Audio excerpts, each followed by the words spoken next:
Okay, it's 10:15 and we'll start on time, so we can end on time. My name is James Laub. I'm a middle school tech coordinator at the American School of Bombay, and welcome to BYOD and 4 Easy Steps. Yes, they are easy, and we're going to take you through our journey through going from one-to-one to full implementation of BYOD. So we're going to introduce ourselves. I'll start with myself. I am James Laub. I started my career at IBM, so I got a lot of technical background there. Then I went into California Public Schools as a tech teacher for the last 20 years. And then last year I made the switch from California Public Schools to the American School of Bombay, which was quite a contrast, I must say. So that's my background, and I'm going to let each of them explain their background. Good morning, everybody. I'm Mario Petri. I'm the Director of Technology Support at ASB. And I'm a Microsoft, Cisco, ITL V3 certified. My past experiences have been for 7 years in the airline and finance industry. And then I moved over to education, and I've been with the school for almost 8 years now.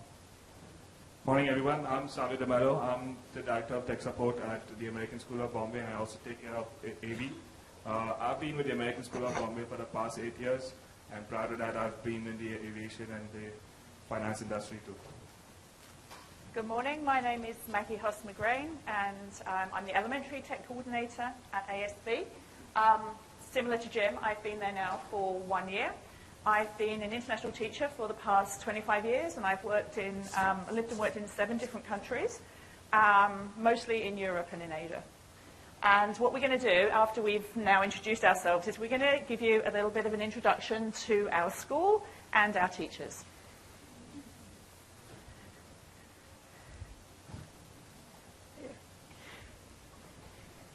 So why do teachers come to ASB, and why do they stay? For 3 years, we have been asking this question of all our new and exiting faculty. There are 4 reasons. Resources, both human and physical. Let me paint the picture. Our teachers work at a school known around the world as a flagship of professional growth and development. We have a student ratio of 5 to 1. Unquestionable support from the most current and important tech resources. And it's all done in 200,000 square feet of customized educational space. They work shoulder to shoulder with colleagues that are highly satisfied with them and who stay for 4.4 years. That's a good reason. Teachers are inherently learners, and ASB fuels that drive. At ASB, teachers come to become masters of their craft. Okay, that's just a brief background of our school. And after being there for a full year, I can tell you it is world-class, and just about everything they do, we do. And I'm really impressed with what I've gone through this last year, especially with the fact that I'm in tech, and we went through a BYOD implementation. So what we're going to do is we're going to go over these 4 steps, one at a time.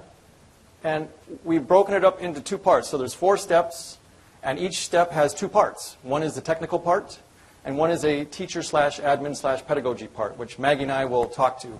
Mario and Savio will talk about the technical part, and we'll pick up the teacher part, which is a very important piece, obviously, of any BYOD implementation. So the 4 steps are initiation, planning, training, and execution and control. So we're going to start off with the first one with Mario, who's going to talk about the technical aspects of initiation. So as Jim said, that initiation is the very first part. And that is where we do is data collection. It's basically analyzing your entire network. Is find out exactly what do you do and how do you do it best. So where do you begin? Well, the first place where you begin is always going to be with the vision. And I arrived at ASB this time last year. And one of the first things that happened during our orientation week was that we were shown the following video. This is a video apparently that is shown at the beginning of every school year so that we can focus on what our vision is. We choose to go to the moon in this decade and do the other things, not because they are easy, but because they are hard. Because that goal will serve to organize and measure the best of our energies and skills. Because that challenge is one that we're willing to accept, one we are unwilling to postpone, and one we intend to win, and the others too. So going to the moon became a sort of metaphor for what we were going to be doing at ASB. And everything we do is because we want to be the best school in the world. And one of the reasons why we implemented a BYOD program is because we believed that that was the way that we were going to improve student learning and become one of the best schools in the world. So coming back to technology is how do you analyze your technology? The best tool that we feel works for us is the pestle analysis. How many of you know of pestle analysis? Okay, good. You'll get to learn it here. What you can do is, this is the analysis part of it. The first part is political. And in political, basically, we speak about the administration, the board, the organization structure, and the parent community. Now, it's very important for all of these people to have a buy-in. Because it's a new concept that you may want to be introducing in your school, the buy-in is the most important aspect of the political aspect of pestle analysis. Economical, BYOD is going to be an investment for you, so you got to make sure that you have enough of, the budget is, you have a good budget for it, but at the same time, you also have to make sure that you are saving money out of allocating money in the right direction. Now, the initial investment will obviously be important, but at the end of it, you should make sure that you have a return on investment based on what equipment and what infrastructure you will provide. And the social aspect is to bridge the gap between the teachers and students, because it's important for them to understand this is going to be a shift from your current program to a BYOD program. So they have to be on board, and they obviously have to understand what this new implementation is going to be all about and how they can leverage it or use in classroom. Technological. The three most important parts for technological is basically analyzing your environment. The first part is basically your network, your wireless, and your complete infrastructure. Bandwidth is most important when you're considering BYOD. What most schools basically make mistakes with is they go in for an implementation without considering the number of devices that are going to be connected. They don't consider basically the amount of bandwidth that is required per application. At ASB, what we did is, this is just the data collection. We analyzed how many applications we're going to go for, how many is going to go to the web, how many will stay locally, and we did the calculation of bandwidth calculation, keeping in mind we always keep 30% bandwidth as free allocation. So let's say, for example, if we have a conference and we know that people are going to come, they're going to come with not with 2 devices, but we basically factor in for 3 devices. So always keeping in for the future that there's always going to be availability of bandwidth, network infrastructure, and wireless is set. So this is just collection of data and implementing of data. The next part is basically your legal. In legal, what you have is, if you're going in for BYOD, a lot of things change. Your licensing will change, your compliance will change, and mainly you have to take care of also something called as copyright, because kids can bring in machines. You need to educate our users on basically like torrents. You cannot download kind of data. So that has all been covered up in the technology classes. For legal also, there's one more thing you need to keep in mind is you need to speak with your service providers, your partners, like Microsoft. For BYOD, your entire licensing program will change if you have school agreement, if you have a campus agreement. I mean, you could speak to me about these licensing later on, or you could even speak to your Microsoft representative. Adobe also changes, because in BYOD, again, your licensing program because there's a school agreement for Adobe, but when you go BYOD, you'll have to buy separate licenses for your students. So this is another consideration of collecting information. Environmental, this was supposed to be a guess, but environmental factor, I'm a big green guy, and saving on power, saving on resources, saving on energy is very important for me and very important for our school as well. What we have is we have a collection program for recycling of old equipment, which we have for our students, for our parents, where they can bring in old equipment and it gets recycled in a very environmental friendly way. We also, like, the recommendations that we give is we look at processors, we look at power consumption of machines, and then we give recommendations of what machines can be used in our school. So as long as basically they are following a green kind of certification. Oh, sorry.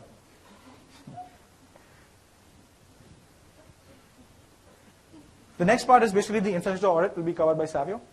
In the infrastructure audit, there are 3 key components that we look at. The first one being the hardware audit. In the hardware audit, what is very important is to make sure that you have the right infrastructure, which is the wireless, the internet bandwidth, and your network. So If you're going in for if you already have an existing network, you might want to see whether it's scalable. If it's not scalable, and if you're going to go for a completely new network, you have to make sure that it's going to be supported for at least 3 years down the line, because technology keeps changing.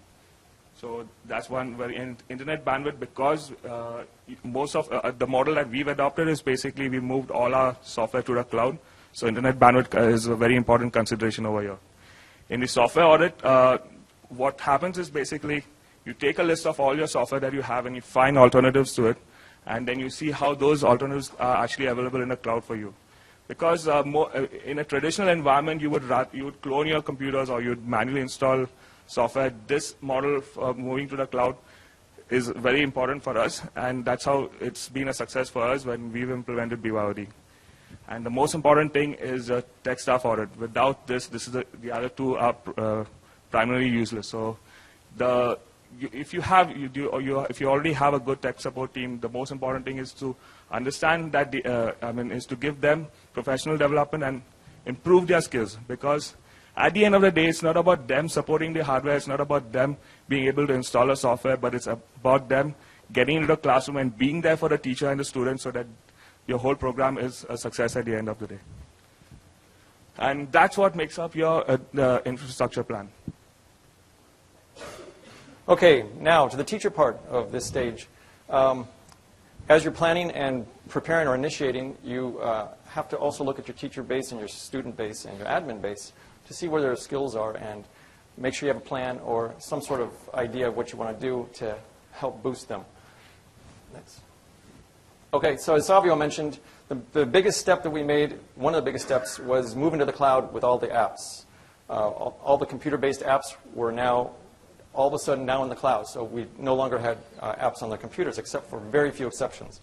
The biggest example I can give you is moving from Microsoft Office on the computer now to Google Docs on the cloud, where we do the same things. Presentation and word processing is now in the cloud. And we do nothing, we save nothing really on the computer unless we back up. These are some of the applications that we've gone to in the cloud that we found very successful. And we use them almost every day and somewhere in the school. Okay, another thing you got to do is measure your teacher base and your admin base, because they have to know the tech skills too. So it's important to have them be aware of the NETS standards, the NETS T, the NETS S standards, the NETS A standards. And you've got to measure and find out where they are, because you can't just all of a sudden expect them all to be productive using all the applications at the same level. They're just not. Most of you probably know in your school you're going to have people that are this down here and some that are up here. So the biggest step is to get them aware of the NET standards and find out where they are. So for example, you might go into your staff and find out that your teacher skill level is probably at the red level, or your admin staff, as far as technological skills. And let's say the NETS benchmark is at the blue level. You probably want to get them up to the blue level at the minimum. And maybe you have a target level of getting them to the green, which is what our idea is. We want to get them up as high as possible. So you got to figure out how to do all that. And the best way to do that is, in our opinion, is to have a tech coordinator or tech person on the ground in the school. So for example, we have 3 schools, elementary, middle, and high. We have a tech coordinator in each school. That is critical in our view, because you cannot really let the admin or rely on the admin to adequately measure where the teacher's tech skills are. They don't have time, first of all. And maybe they're down on the red level themselves, so how are they going to boost the other teachers up? So the tech person or the tech coordinator is a critical piece, because they're in front of the teachers, they're in the classrooms, they get to see what levels they're at, and they can help integrate at the same time. So the tech coordinator, we think, is a must in a school to make sure BYOD is implemented successfully. And another part of initiating is when you are interviewing for new teachers, what you want to do is when you're in the interview process, you want to check their level of technological skill, maybe their desire to learn technology, because some people simply don't really care, and maybe you want to find that out in the interview process. And some people are gung-ho about wanting to get on board, and some are already that high, and that will help your success factor tremendously. Okay. The next stage is planning, and that's going to be Mario.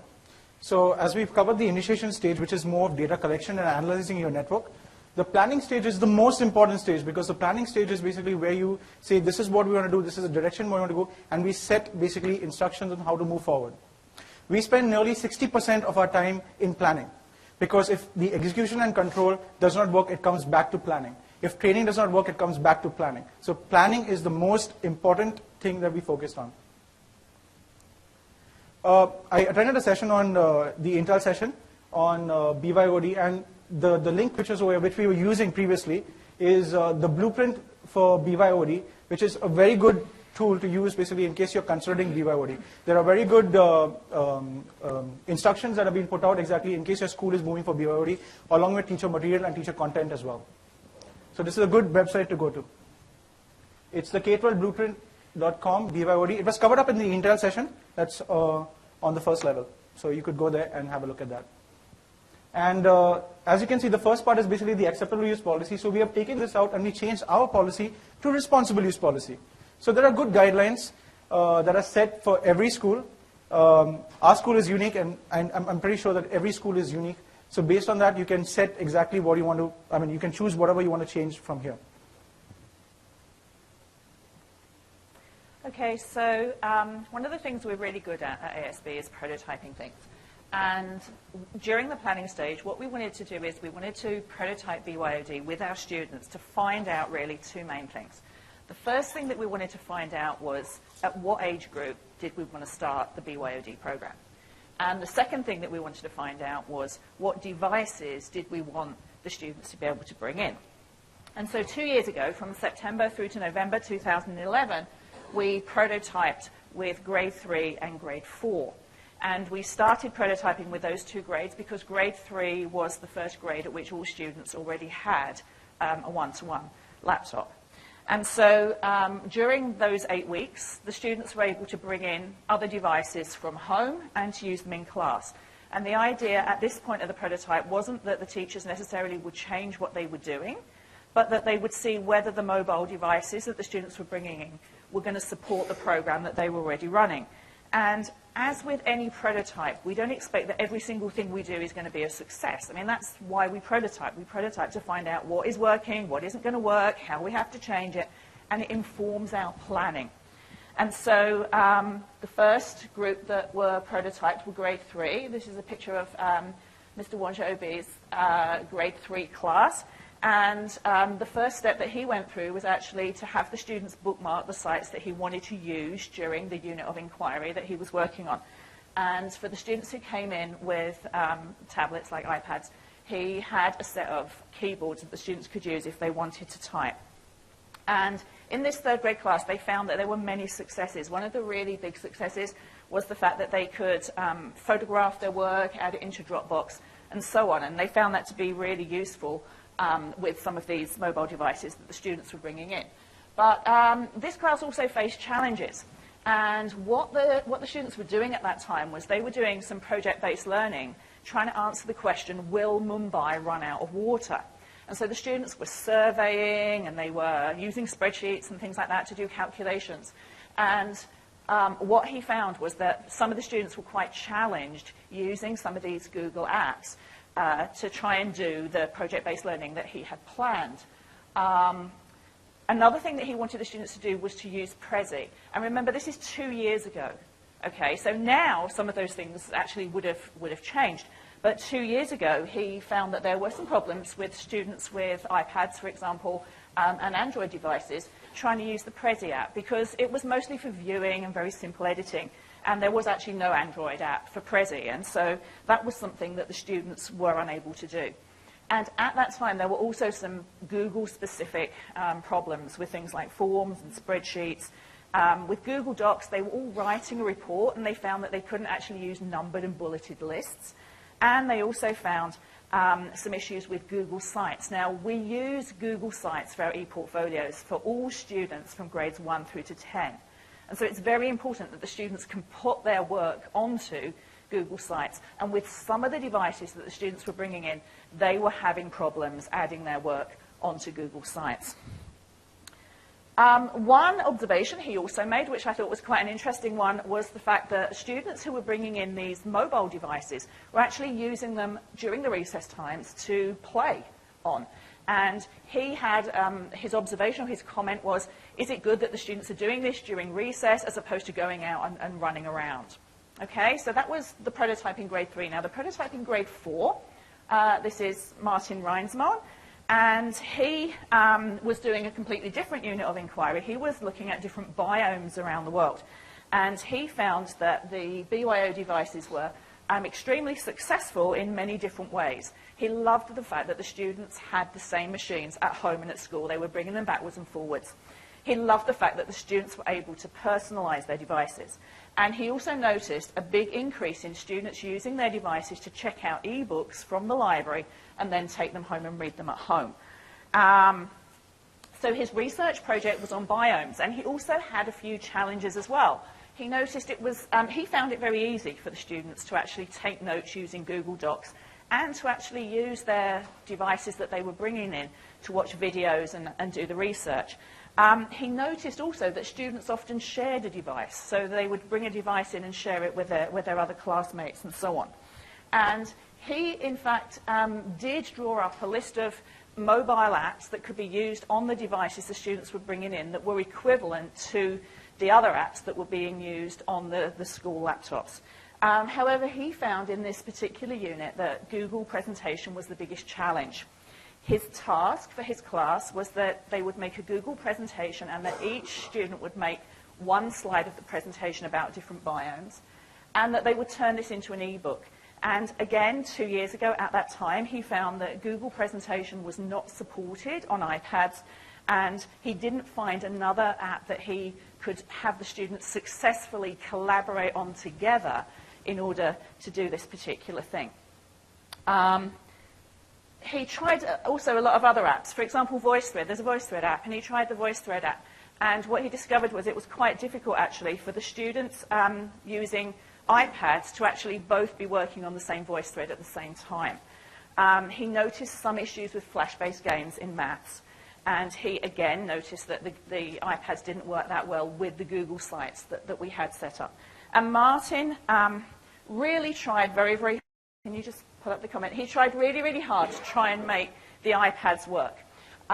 He was really committed at the beginning of this 8 weeks to have the iPads work so that that could be a device that could be chosen for BYOD.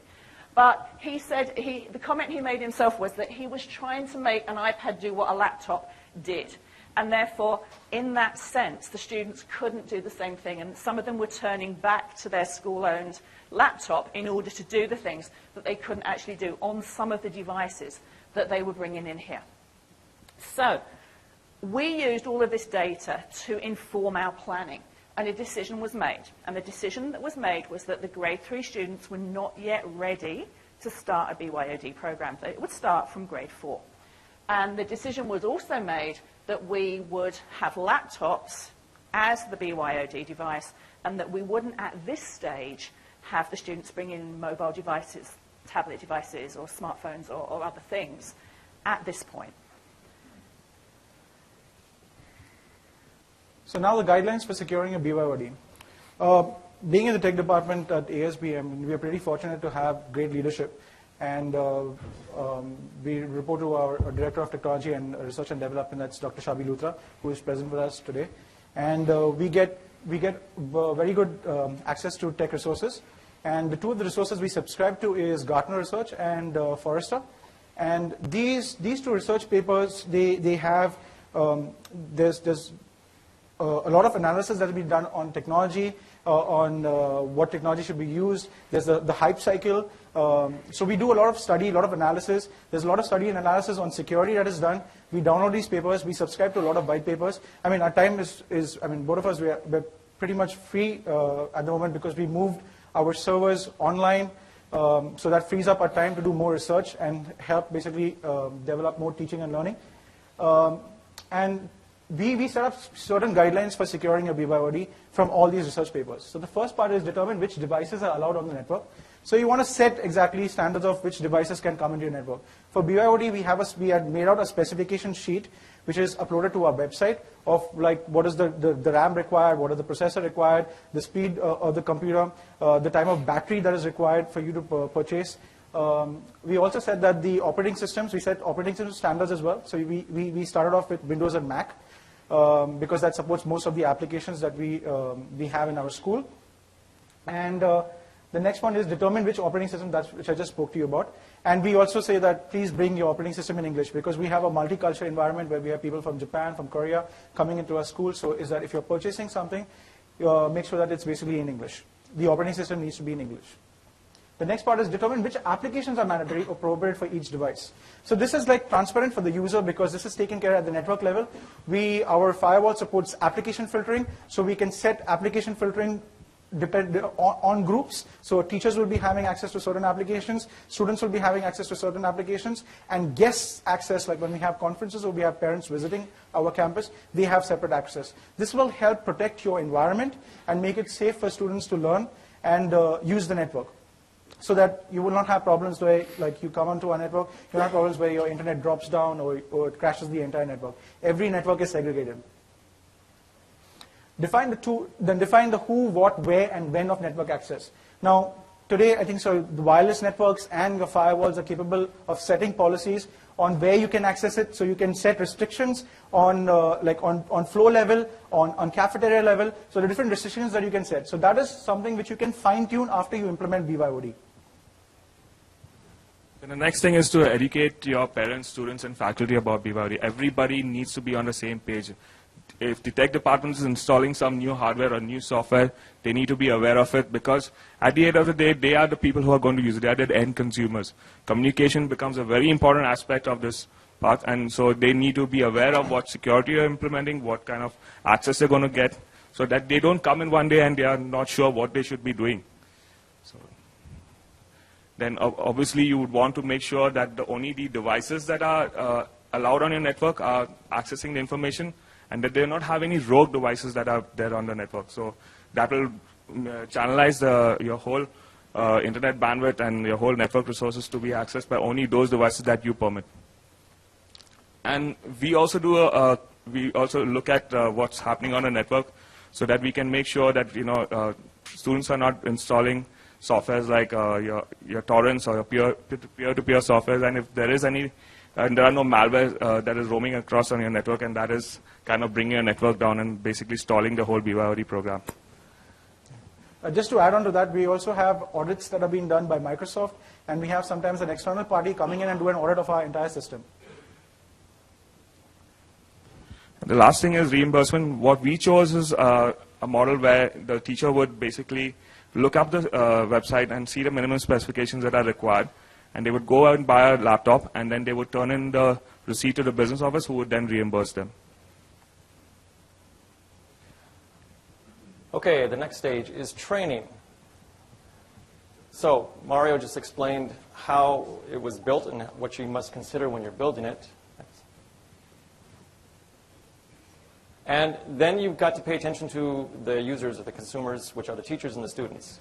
So I explained earlier about the standards. So now we got to put the standards in place and provide them with some professional development. And the way we did that was, or we're doing it, ended it, is to take a two-prong approach. One is to target the whole staff with, obviously, professional development and technology and skills. And the way we did that, some of the ways we're doing it is what we have is called a one-to-one institute, where the new teachers that we hire for the incoming year, which will be showing up, I think, next month, we bring them in a couple months early, like we did in April, a couple months ago, and we do a 2 or 3 day workshop with them on all of the technology and do some professional development with them, just to get them ready and tuned in. We also do, we kind of make teachers aware of Personal Learning Network. I'll speak about that next. We have a Tech Connections blog run by the tech coordinators and librarian that we provide specific things that will help our staff on a blog. It's called Tech Connections. You can find it on the web if you look up ASB Tech Connections blog.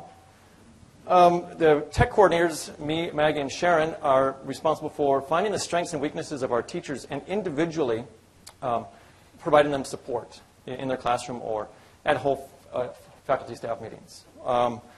Another thing you can do is conduct a cafe, like a tech cafe before or after school, where you can have teachers come in a more relaxed environment and share ideas and bounce things off of them or bring a new idea to them that they didn't know before.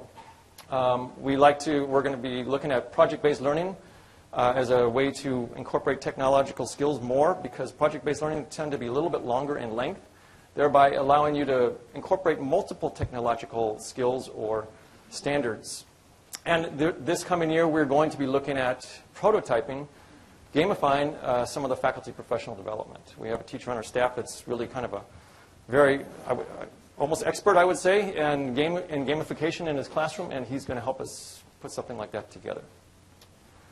So I mentioned before, Personal Learning Network. What we try to do is teach our teachers how to use some of these tools you see here. And if you know about Personal Learning Network, there are ways of you to keep abreast of all the information out there on the web on your own personal time. And these are some of the ways common ways that you can do that. So that's one prong of the individualized professional development.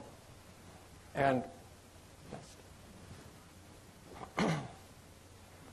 another thing we do in school is, like in some of our faculty meetings, we ask teachers to be prepared to give like a 10-minute, a little mini workshop where we videotape them. And all the staff we have like 3 going at the same time, like a mini conference.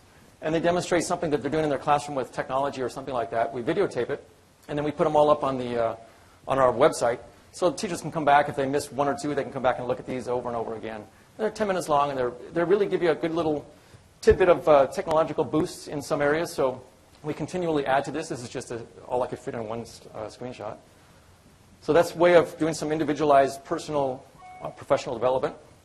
We also have our ASB Online Academy. And this is something we offer to the world, not only to our staff, but to the world.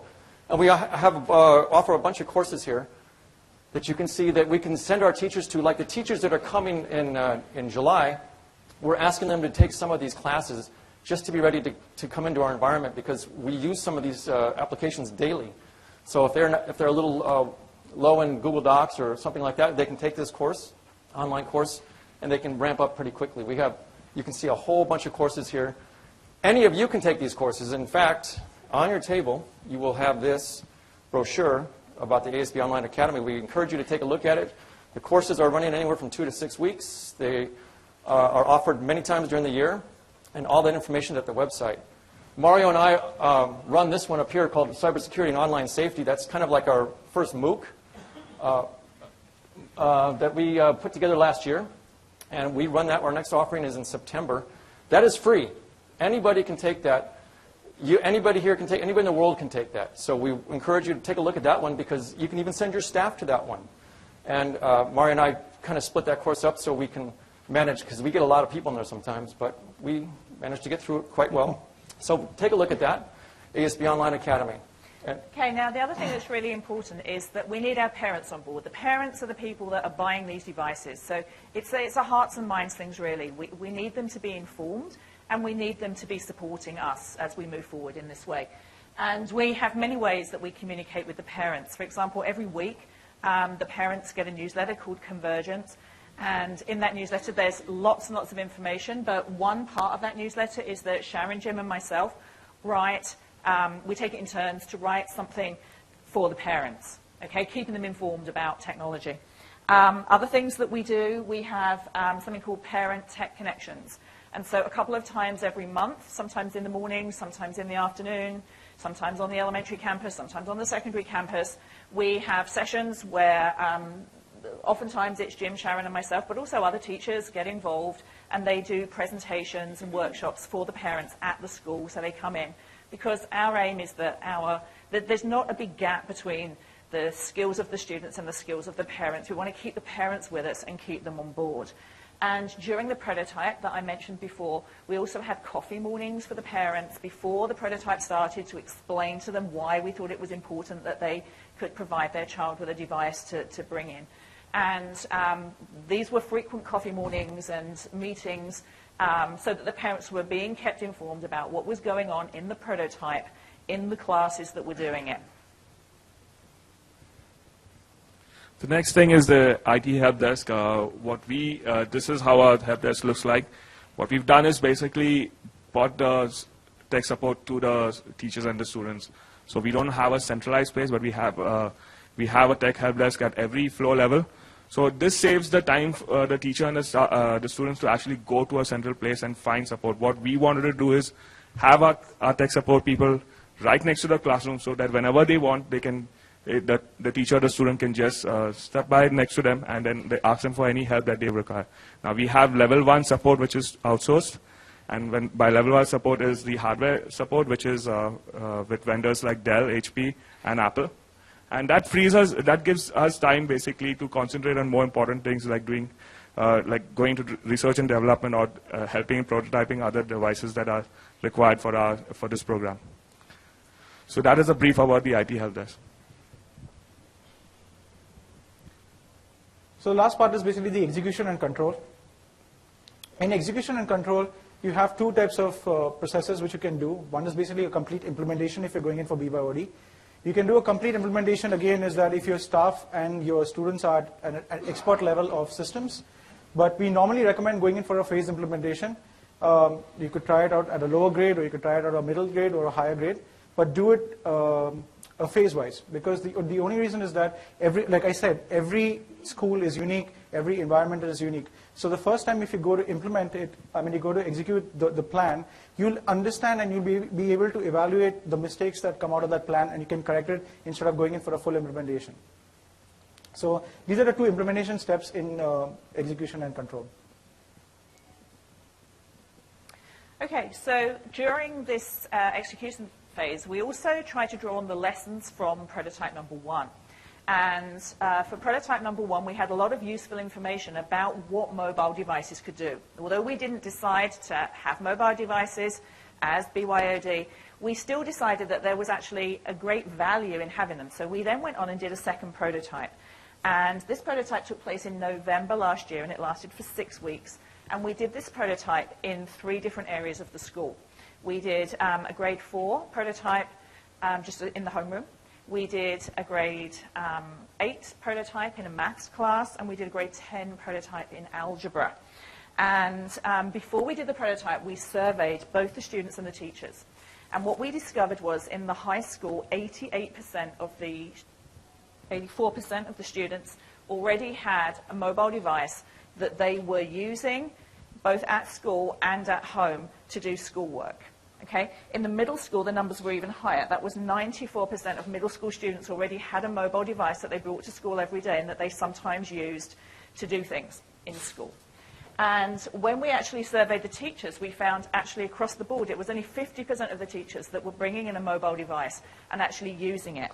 And we were asking the teachers what kind of things they were doing and what devices they were bringing. And so smartphones in the elementary school were actually the most popular device that teachers themselves were bringing in and using. And they were using them for many different things.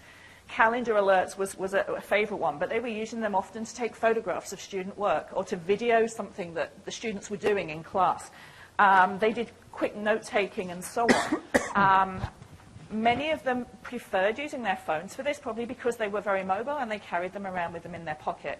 But they also commented to us that they were able to move between a smartphone and a tablet almost interchangeably. Right? It's just that their device of preference for having in the classroom was a smartphone.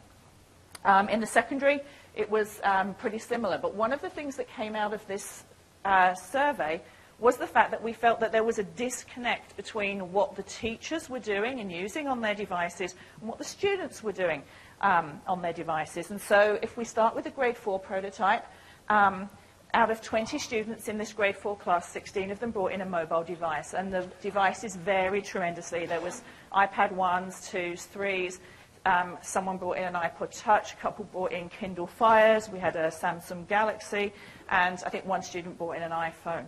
And so the students themselves were using these devices. Often they were using 2 devices simultaneously.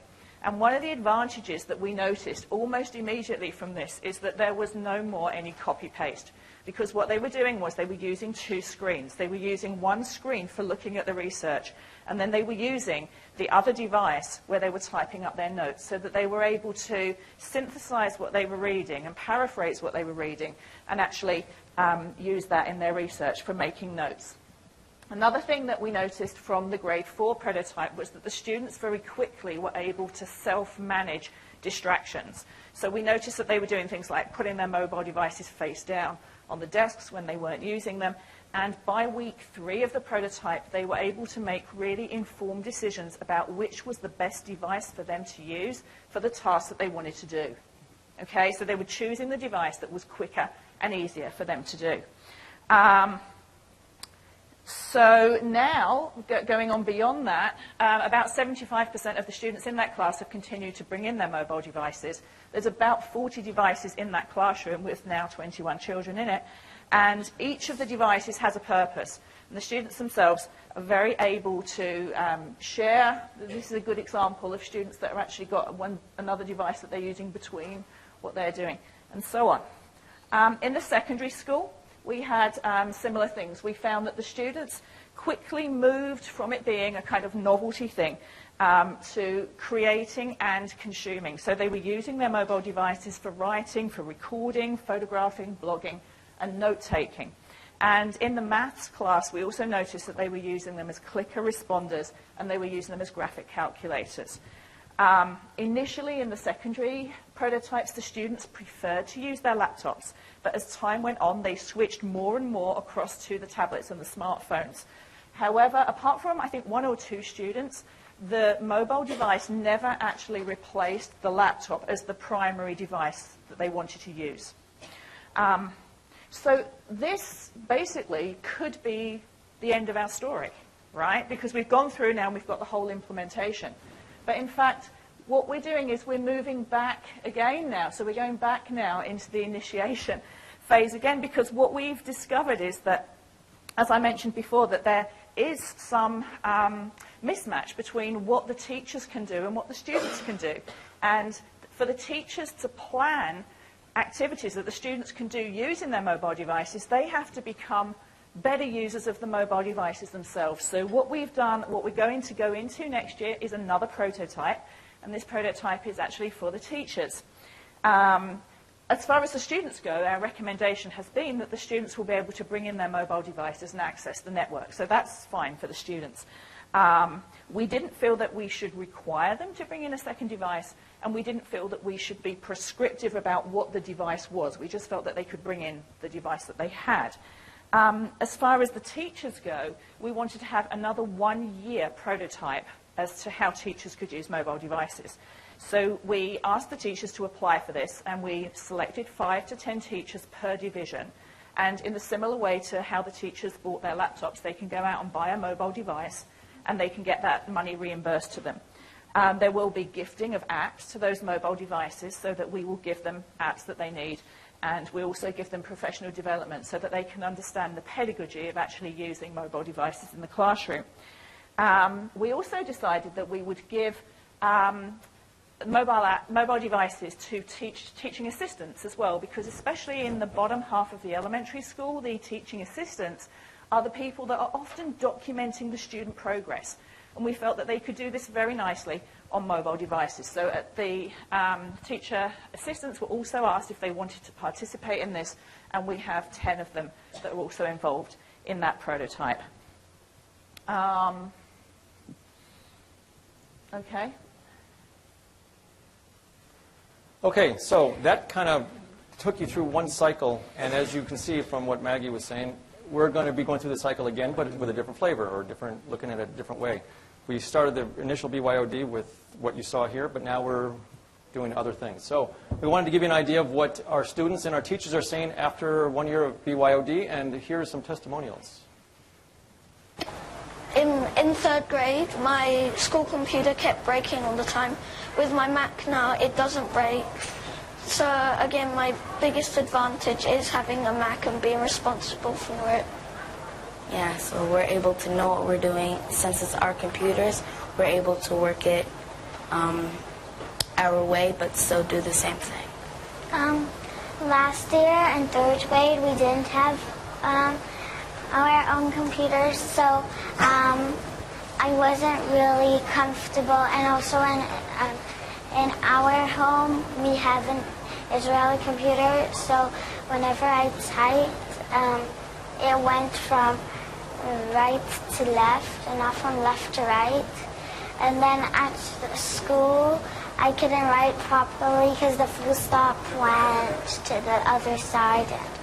The BYOD program has had a really huge impact on my learning because now I can have Word documents and presentations saved onto my computer so that only I can edit them, but I can edit them at school and at home. You have a lot more freedom than most of the other kids who have their school computer.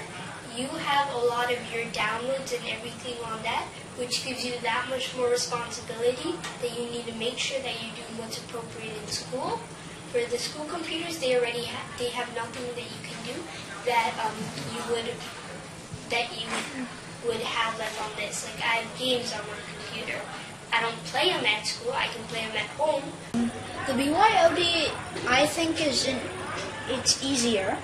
First of all, because you know where your stuff is and you don't just get a computer which you haven't used before, and then you have to immediately do stuff with it, and then you don't know where everything is, and it gets kind of complicated. Yeah, I actually agree with Sean because I've had mine since 4th grade, and I know where everything is. Like if I need a picture that I already have and I have to put it on a presentation, I already know where it is.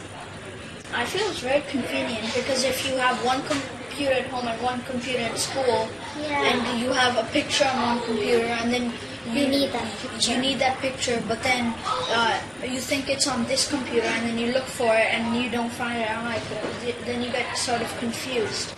It's helped me by my learning because by using my laptop from home, I feel much more comfortable downloading and going on research sites because it's much easier for me to use my Mac from home instead of the Dells from last year.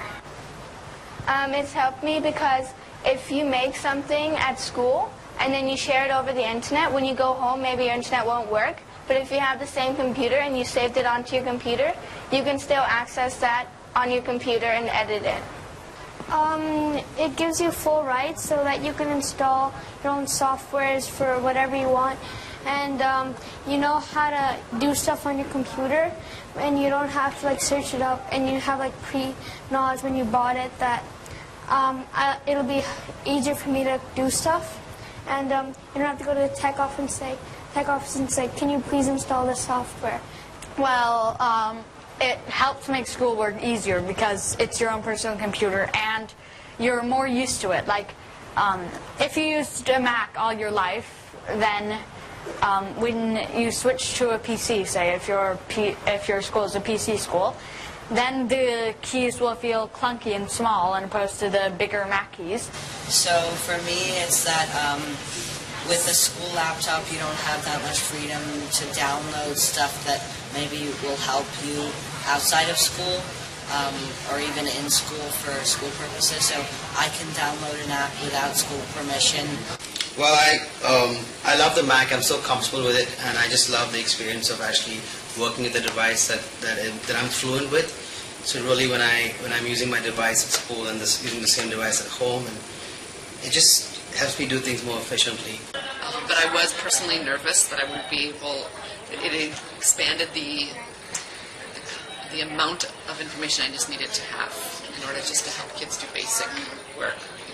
You have different machines doing different things. How do you open up this program? Where do you go to for this? So I was nervous about being able to manage that. But in reality, I also was afraid that there might be a huge flood and we would have very few school computers and suddenly all these different machines. So it's actually been just fine.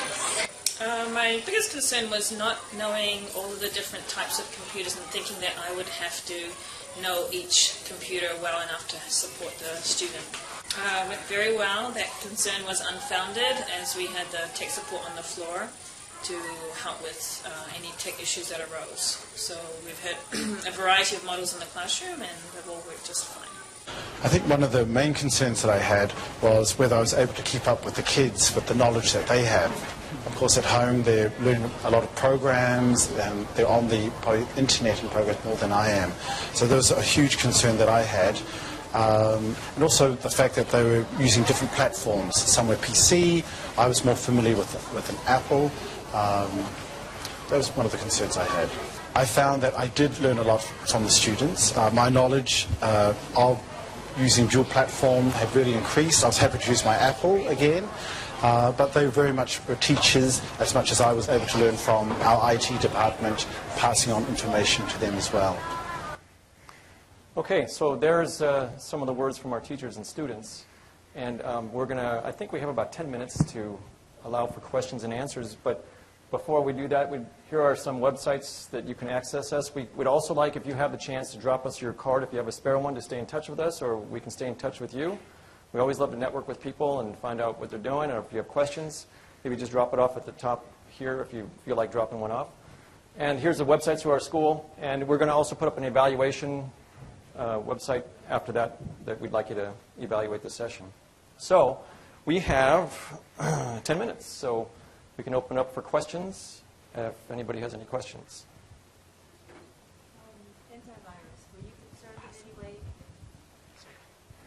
Were you concerned in any way with antivirus on the other personal computers that were coming into your network?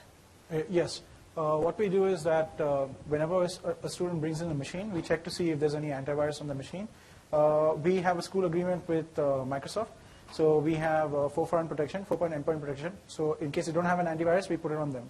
But if their parents have installed an antivirus for them, we check to see that the subscription is a year subscription, and then we allow them to go ahead on the network.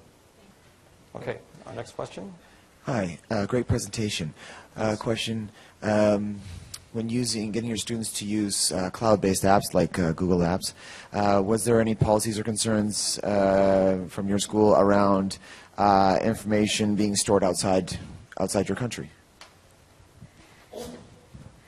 That's a good question, but it is two ways, in the sense is that the information from when your system is basically exposed to the internet, it's available to the entire world.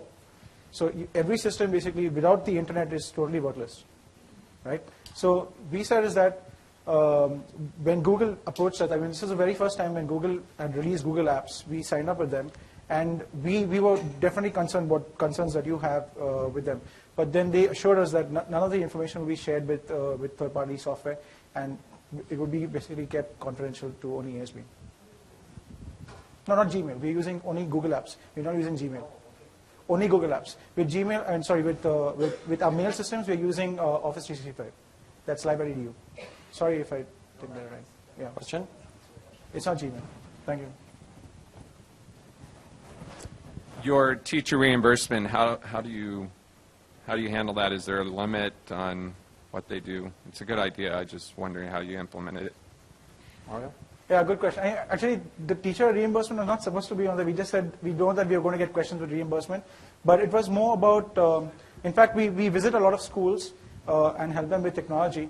And we found a particular part of a particular stipend, an allowance that was given to teachers. So we have that documented, and we can share that with you a little bit later of how you can basically do the reimbursements. But the reimbursement is only for the technology, what device you're planning on bringing in. So we can... Yeah. Yeah. Yeah. Yeah. For me, when I arrived last year, I went out and bought a MacBook Pro, and it covered it. Okay? So anything above that you want to buy is all extra that you pay for. We will reimburse only the amount that is it. Yeah. I have a question. What did you do with students when they brought their devices in and they didn't have an insurance policy on that particular device? Did you guys have a kind of acceptable usage form that the parents and the students... Yes. This is basically taken care at the admissions level. There's an admission packet. Along with that, we have instructions to go to our website for the users, for the specifications. I think so we both stressed on specifications. In the specification, yeah, sorry. Yeah, we're going to put it up on our website. Have a document which we share with thank you very much. computers that you could buy and that support It's on the website. If you go to asbindia.org, if you go to our website, and there's an information technology section, it will give you access to our responsible use policy. It will give you access to all the information that we publish. There's a section on research and development, which there's a section even on BYOD over there. We also have created FAQ questions. I mean, an FAQ page. So in case we get questions from parents or from students, it all goes onto that page. So parents who are coming in or existing, go to that page, read everything, and then ask us questions from there. Okay, next question over here. Do you have parents who have opted out or students who have opted out? No, they cannot. No. They cannot. No, they cannot. It's not a voluntary thing. Although, let me qualify that a little bit. In grade 4 and 5, to get them started with it, we actually made it a voluntary thing. So the idea in grade 4 and 5 last year was that students could choose to bring in a mobile device, or they could choose to use a school device. But next year, that is changing, so that all students in grade 4 and 5 will have to bring in their own laptop. And who is manning the help desk at schools? Well, these people do sometimes. Yeah. It's, like we said, the level 1 support, that's the hardware support, is basically outsourced. And the L2 and L3 support is what we provide. So most of our applications are right now, it's all online. So we have Google Apps, we have Office 365, we have Live Edu, we have like a whole lot of apps which we showed earlier over there, and much more than that. And that's basically all online. So it's, in case there's any problem, we will send an email to the service provider, and they get it sorted out.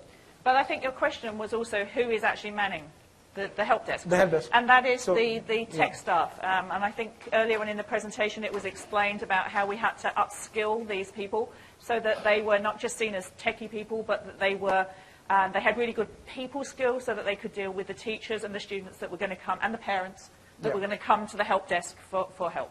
Okay, and there's a lot of focus also that is on professional development for teaching assistants as well in the elementary, so they also support the students when they have problems. Next question over here. So you talk about, we've seen the testimonials, but have you done any statistical data of engagement or student achievement when you've gone to the BYOD platform? Increasing that, has it been increased as far as the engagement and achievement? Have you seen test scores go up or anything related to that? Yeah, do you want to answer that?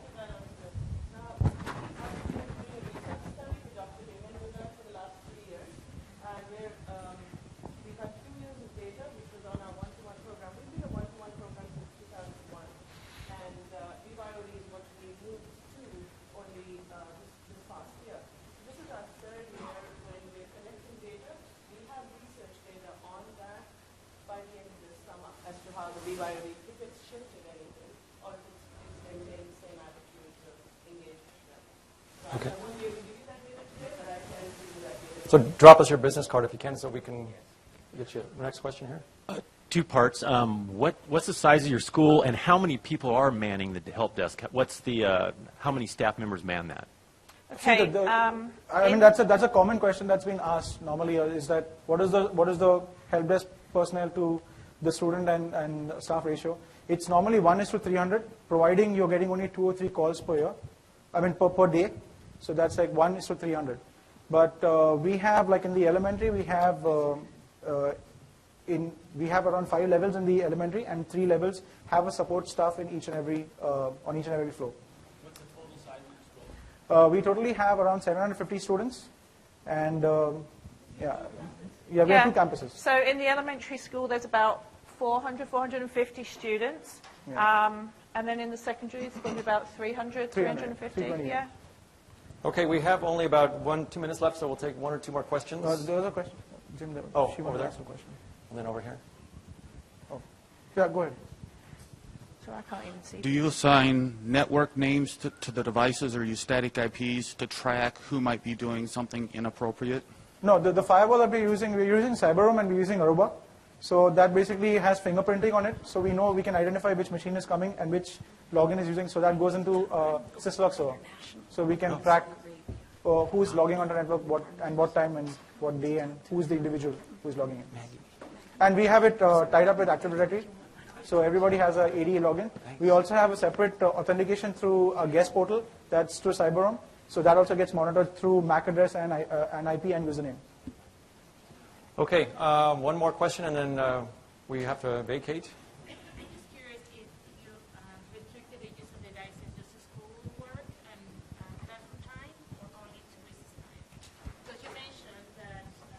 Sorry, I didn't hear your question. Can you say it again? If you restricted the use of devices only to classroom time, or you're allowing the students to use it also in recess time? They are allowed to use it in recess Yeah. time. Yes. We have a lot of kids who play Minecraft in recess time, actually. Yeah.